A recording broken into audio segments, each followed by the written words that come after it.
Okay, Assalamualaikum warahmatullahi wabarakatuh. Jumpa kita lagi dalam channel Saka Saham.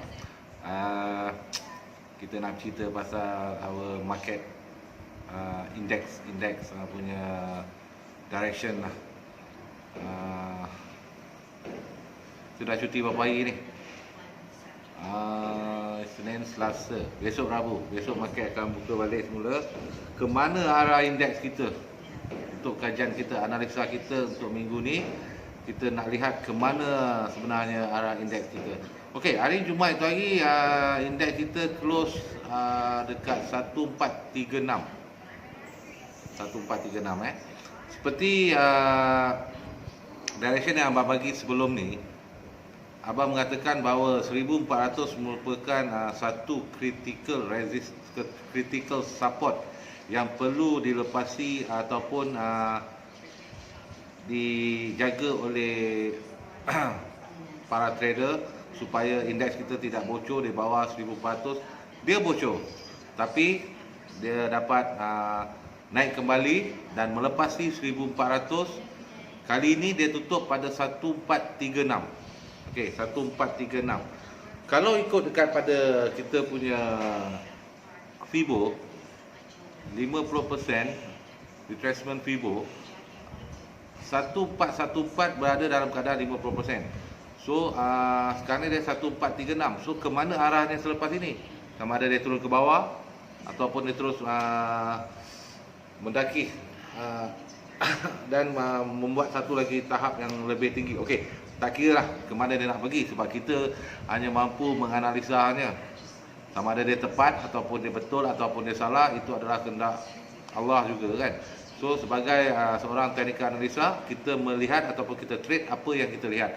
So ini apa yang abang lihat daripada indeks kita. Pada indeks kita untuk short term, sebenarnya trend ni masih ada, tapi trend ni semakin weak. So abang meletakkan di sini support kepada indeks kita minggu depan adalah besok. Indeks kita pada minggu ini adalah sekitar 1426, 1414 dan critical support dia kembali kepada 1400.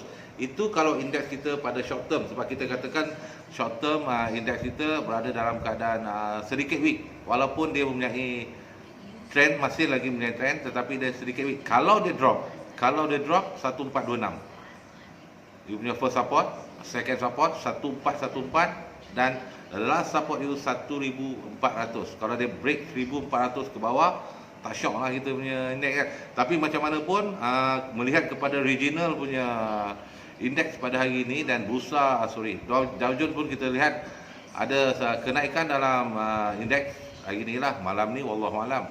Tapi macam mana pun kita melihat sentimen ni mungkin akan membantu kenaikan seterusnya kepada kita punya bursa indeks, dan itu yang kita doakan.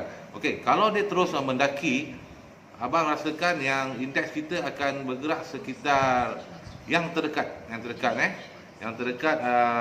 sekitar 1463.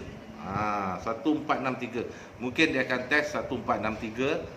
Sekarang 1436, terbalikkan je nombor tu. 1436, kita targetkan dia 1463.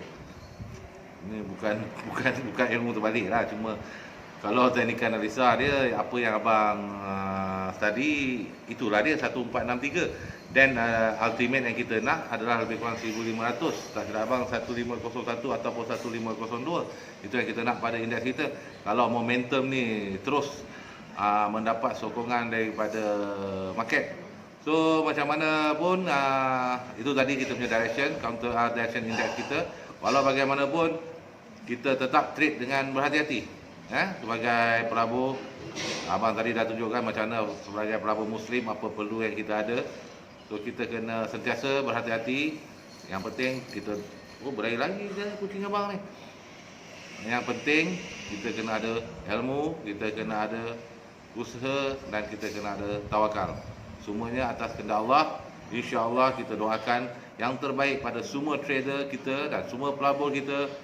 Dan yang mengikuti channel Saka Saham ni, kita ucapkan semoga semua berada dalam keadaan sihat walafiat dan sukses dalam jual punya trade yang akan datang.